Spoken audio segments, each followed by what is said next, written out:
All right, ladies and gentlemen, there's been a lot of conversation lately in our industry about cheap tools, knockoff tools, Amazon tools, and I want to talk about it because I think that my perspective might just surprise some people. And it's not because I don't value quality, but it's because of where I've been standing for the past couple years. Now let's get into this.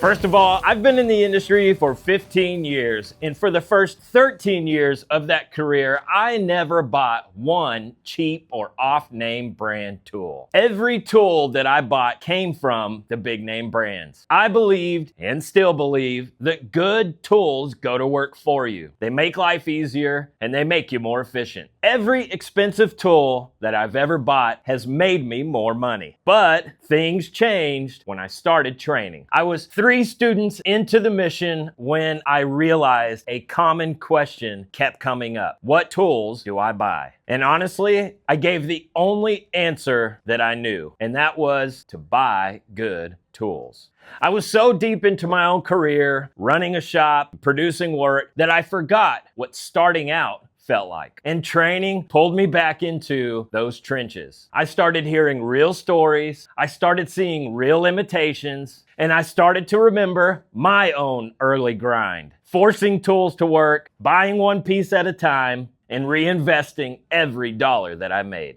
Look, when students come to training, they're proud. They'll spend $300 or $400 on some new tools, and for them, that's a real investment. But then they walk into a shop full of tools, and that becomes an overwhelming contrast. And that's when I realized something important. If education and tools are both unattainable, we're not protecting the industry, we're shrinking it. But look, I want to be very clear. I have never told a student that cheap tools should be their forever tools, ever. Cheap tools are not the destination, they're the starting point. They allow students to get in some reps, to build confidence, and to find out if PDR is even for them in the first place. And here's the truth. Nobody sticks with the cheap tools. Every serious technician eventually upgrades. I've watched it happen every single time. Think about a future dentist. When he's in school and he's still broke and he's learning,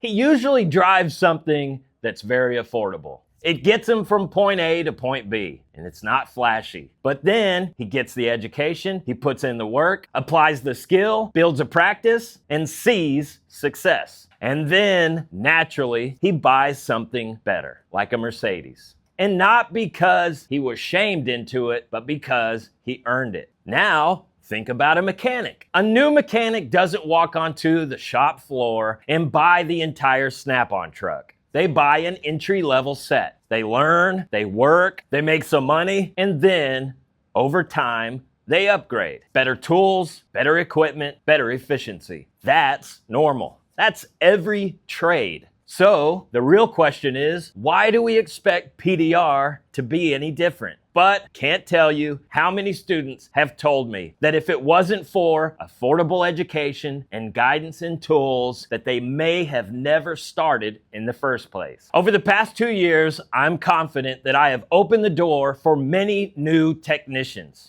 And every serious technician eventually walks through the doors of a big name brand. Most of them mention that they're here for training, but most of them spend real money. And whether anyone realizes it or not, that has likely resulted in hundreds of thousands of dollars flowing back to the big tool brands.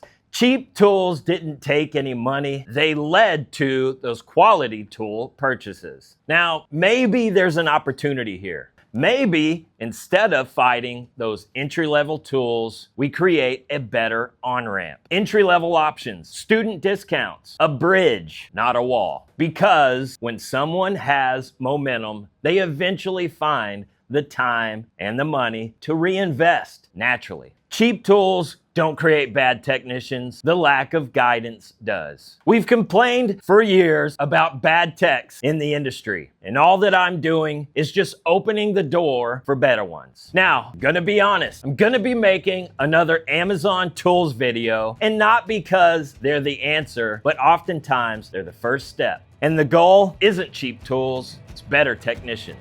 Now work hard, go be great.